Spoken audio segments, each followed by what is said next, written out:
Did you know that general relativity is derived from mathematical analogies? When studying and formulating Albert Einstein's theory of general relativity, various mathematical structures and techniques are utilized. The main tools used in this geometrical theory of gravitation are tensor fields, defined on a Lorentzian manifold representing spacetime. So, tensors.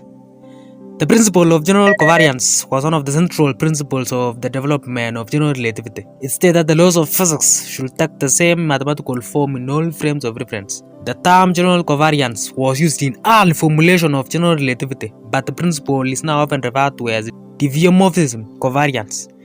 Diffeomorphism covariance is not a defining feature of general relativity, and controversies remain regarding its present status in general relativity. However, the invariance property of physical laws implied in this principle, coupled with the fact that the theory is essentially geometrical in character, making use of Euclidean geometries, suggesting that general relativity be formulated using language of tensors. Spacetime as a manifold. Most modern approaches to mathematical general relativity begin with the concept of a manifold.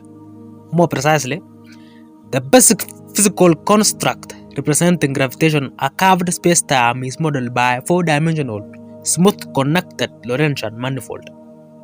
The rationale for choosing a manifold as the fundamental mathematical structure to reflect desirable physical properties. For example, in the theory of manifolds, each point is contained in a by no means unique coordinate chart, and this chart can be thought of as representing local spacetime around the observer, represented by the point. The principle of local Lorentz covariance, which says that the laws of special relativity hold locally about each point of spacetime, lends further support the choice of a manifold structure for representing spacetime as locally around a point on a general manifold. The region looks like or approximates very closely Minkowski space, flat spacetime. The idea of coordinate charts as local observers who can perform measurements in their vicinity also makes good physical sense, as this is how one actually collects physical data locally. For cosmological problems, a coordinate chart may be quite large. Local versus global structure. An important distinction in physics is the difference between local and global structures. Measurements in physics are performed in a relatively small region of spacetime, and this is one reason for studying the local structure of spacetime in general relativity, whereas determining the global spacetime structure is important, especially in cosmological problems. An important problem in general relativity is to tell when two spacetimes are the same, at least locally. This problem has its roots in manifold theory, where determining if two Riemann manifolds of the same dimension are locally isometric, locally same. This latter problem has been solved, and its adaptation for general relativity is called the Cartan-Ked algorithm. Tensors in general relativity. One of the profound consequences of relativity theory was the abolition of privileged reference frames. The description of physical phenomena should not depend upon who does the measuring. One reference frame should be as good as the other. Special relativity demonstrates that no inertial frame of reference was preferential to any other inertial frame of reference, but preferred inertial frame of reference over non-inertial reference frames. General relativity eliminated preference for inertial reference frames by showing that there is no preferred reference frame, inertial or not, for describing nature. Any observer can make measurements, and precise numerical quantities obtained only depend on coordinate system used. This suggested a way of formulating relativity using invariant structures, those that are independent of the coordinate system represented by the observer used, yet still have an independent existence. The most suitable mathematical structure seems to be a tensor. For example, when measuring the electric and magnetic fields produced by an accelerating charge, the values of the field will depend on the coordinate system used, but the fields are regarded as having an independent existence. This independence is represented by the electromagnetic tensor. Mathematically, tensors are generalized linear operators, multilinear maps. As such, ideas of linear algebra are employed to study tensors. At each point P of a manifold, the tangent and cotangent spaces to the manifold at that point may be constructed. Factors, sometimes referred to as contravariant factors, are defined as elements of the tangent space, and covectors, sometimes termed covariant factors.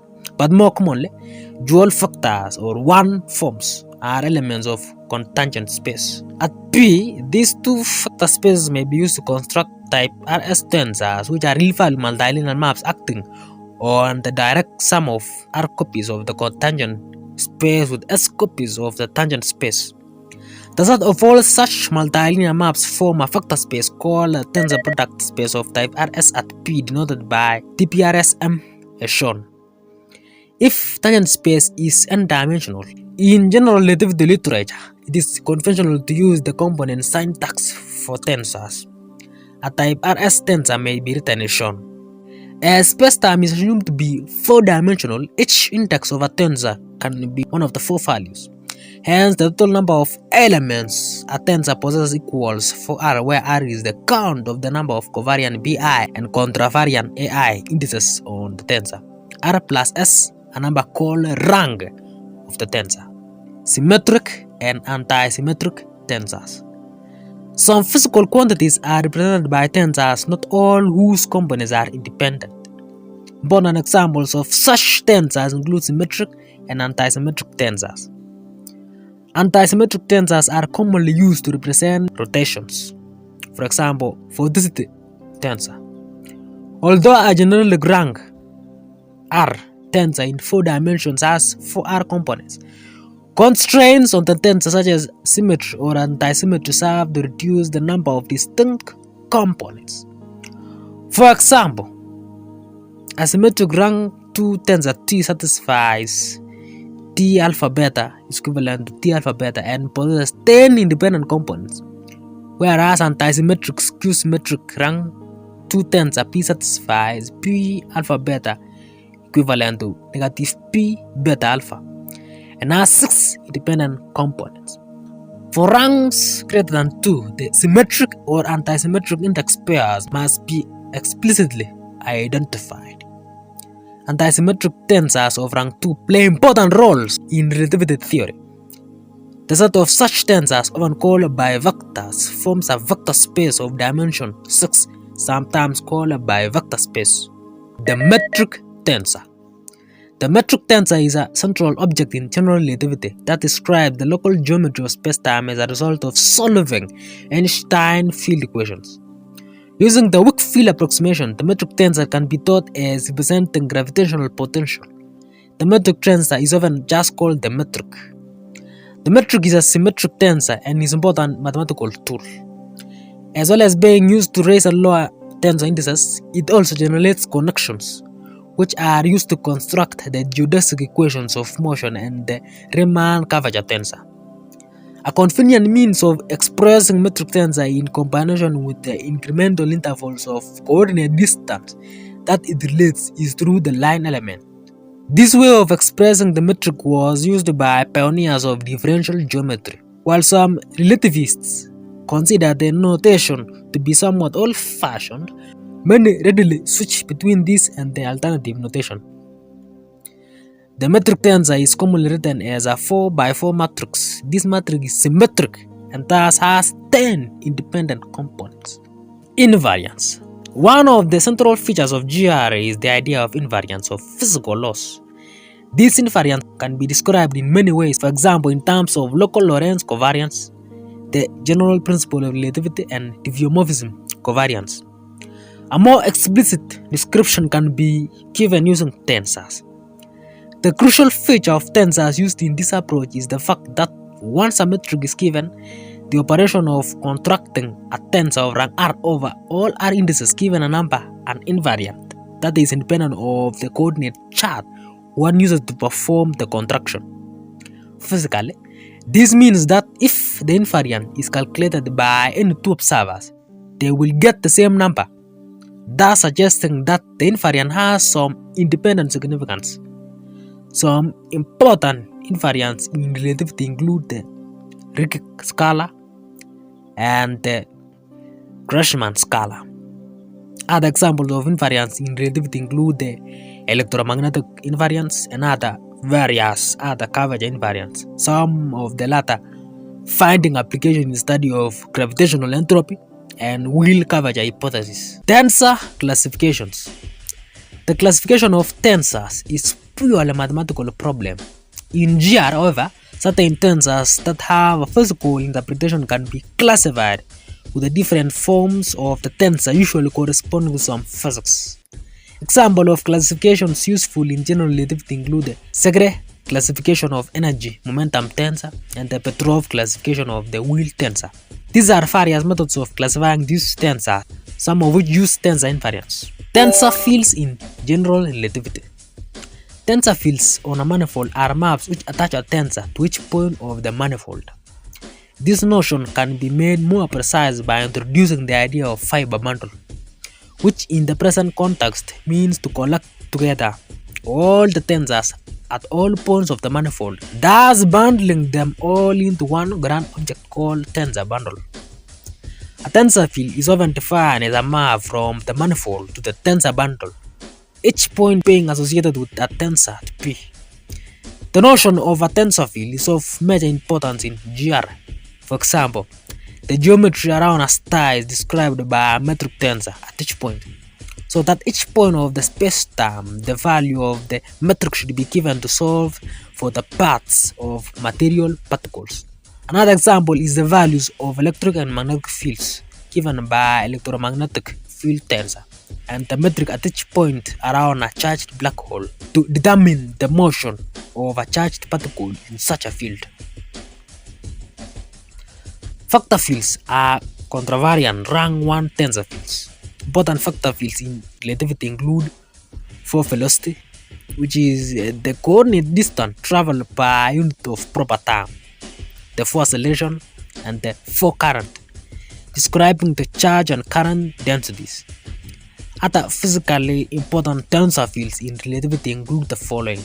1. The stress energy tensor, a symmetric rank 2 tensor. The electromagnetic field tensor, a rank 2 antisymmetric tensor. Although the word tensor refers to an object at a point, it is common practice to refer to tensor fields on spacetime or a region of it as just tensors. At each point of spacetime on which a metric is defined, the metric can be reduced to the Minkowski form using Sylvester's law of inertia. Tensorial derivatives.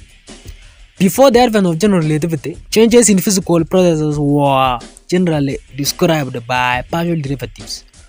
For example, in describing changes in electromagnetic fields, even in special relativity, the partial derivative is still sufficient to describe such changes. However, in general relativity, it is found that derivatives which are also tensors must be used.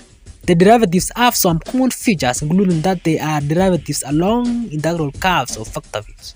The problem in defining derivatives on manifolds that are not flat is that there is no natural way to compare vectors at different points. An extra structure on a general manifold is required to define derivatives.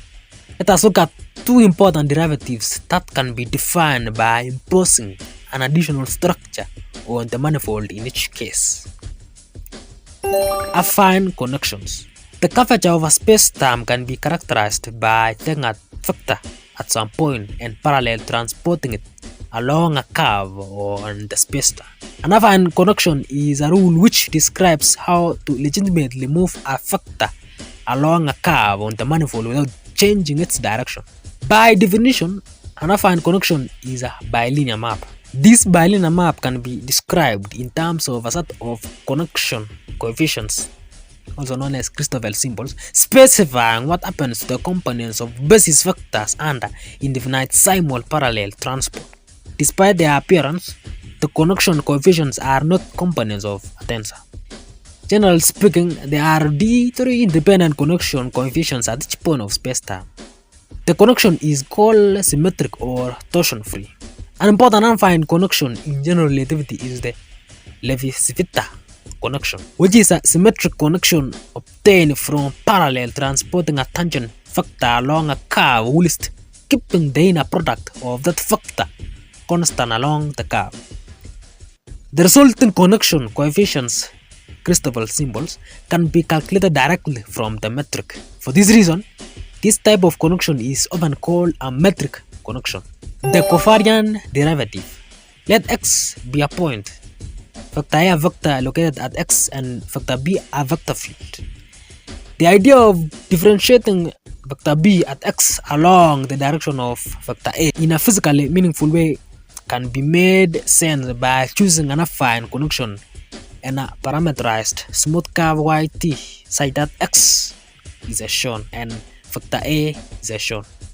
A covariant derivative of x can thus be viewed as a differential operator acting on a vector v, sending it to a type 1-1 tensor, increasing the covariant index by 1, and can be generalized to act on type Rs tensor fields, sending them to type Rs plus 1 tensor fields. Notions of parallel transport can be defined similarly as for the case of vector fields. By definition, a covariant derivative of a scalar field is equal to the regular derivative of the field. In the literature, there are three common methods of denoting covariant differentiation. In general relativity, one usually refers to as the covariant derivatives, which is the one associated with the Levi-Civita affine connection. By definition, Levi-Civita connection preserves the metric and the parallel transport. Therefore, the covariant derivative gives 0 when acting on a metric tensor as well as its inverse. It means that we can take inverse metric tensor in and out of the derivative and use it to raise and lower indices. The Lie derivative. Another important tensorial derivative is the Lie derivative. Unlike the covariant derivative, the Lie derivative is independent of the metric, although in general relativity, one usually uses an expression that seemingly depends on the metric through the affine connection. Whereas the covariant derivative requires an affine connection to allow comparison between factors at different points, the Lie derivative uses a congruent from a vector field to achieve the same purpose. The idea of Lie dragging a function along a congruence leads to a definition of the Lie derivative, where the dragged function is compared with the value of the original function at a given point. The Lie derivative can be defined for type Rs tensor fields, and in this respect can be viewed as a map that sends a type Rs to a type Rs tensor.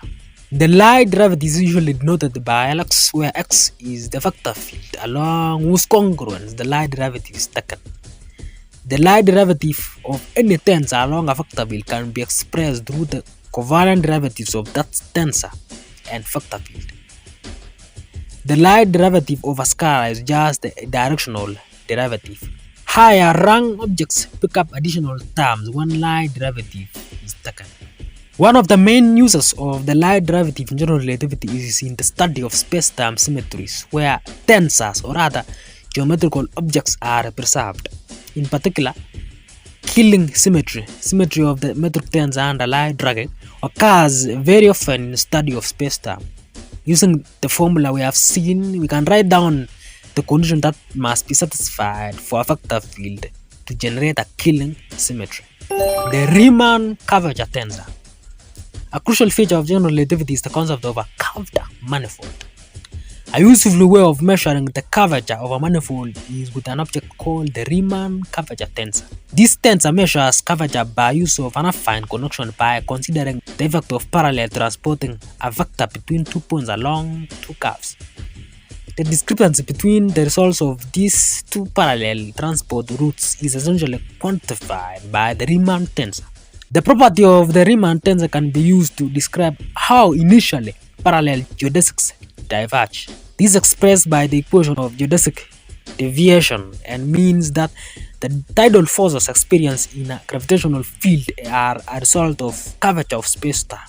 As before, the Riemann tensor is defined as type 1-3 tensor, and when fully written out explicitly contains Christoffel symbols and their first partial derivatives. The Riemann tensor has 20 independent components. The vanishing of all these components over a region indicates that space-time is flat in that region. From the viewpoint of geodesic deviation, this means that initially parallel geodesics in that region of space-time will stay parallel.